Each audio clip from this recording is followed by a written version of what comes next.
Alright, driving my 6.0. I made it like 5 miles from my house and then it just shut off at a stop sign. So I've got my gauge here and it's not reading the pressures it should. So we've got a leak somewhere. So thank God I brought 2 cans of starting fluid because otherwise I'd be stuck on the side of the road. So I'm driving back to my property to rip into this thing some more. That's why you should never buy a Ford 6.0. They're garbage. Probably a little O-ring that's causing this thing to shut off. And yeah, so when I get to this light right here, I'm gonna have to throw it in neutral so I can keep the RPMs up and keep the oil pressure up because we're at 800. So I'm gonna drop it into neutral real quick.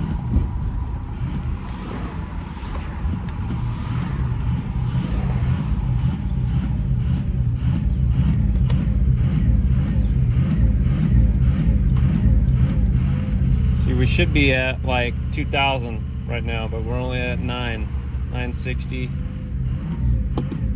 then we're gonna have to drop it into first gear or drive. Oh, fuck. See, now it shut off. All right, we're back on the road again.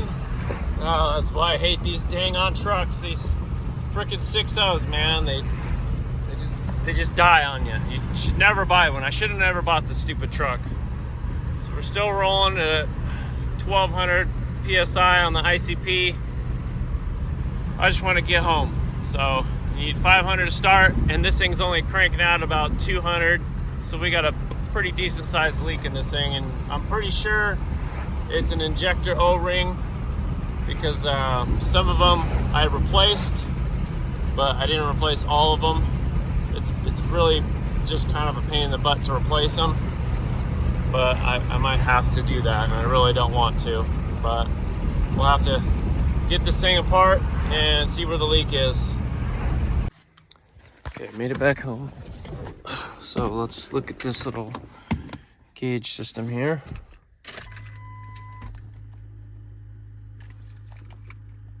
We need 500 to start.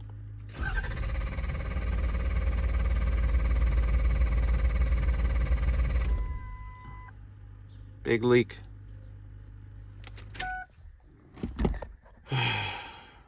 I hate this truck. Ford 6 liters. If you don't know how to work on them, or you can't afford to just throw money at something like this, don't ever buy one. They're absolute trash. I just put tons of work, tons of time into this thing. New oil cooler, a different EGR cooler, a different EGR valve, injector seals, and now it's got a seal problem again. So these things are such a headache. And then I've got coolant coming out of the overflow here, which is over full. But it drove fine like last week, and now I'm having problems. So in order for these trucks to start, they need 500 PSI of ICP pressure, injector control pressure, which is this right here. And we're only getting 211, 212, nothing, won't start. The only way to keep these things running is to keep all the seals fresh, new, and good.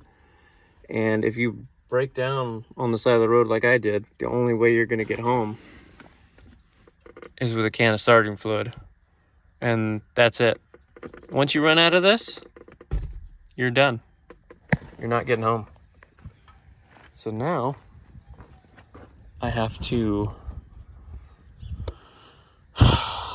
disconnect the intake box here that I just put in yesterday so I could try to smog this today. And then I need to hook up my pressure testing tools, and I need to open up the oil valve, oil plug here, the oil cap, and see if we can find a leak somewhere. The injectors have a little O-ring on the top, little tiny one like that big. And if those fail, then it will have an oil leak and these trucks will not start. So the only way to get to the injectors is to pull all this off, get to the valve cover, and get to the injector. I hate these trucks. I thought, I could fix it, get it running. And I did for like a week. And then it's back to being broke down again. Sucks. The trucks are good. It's just the motor. It's just absolute trash.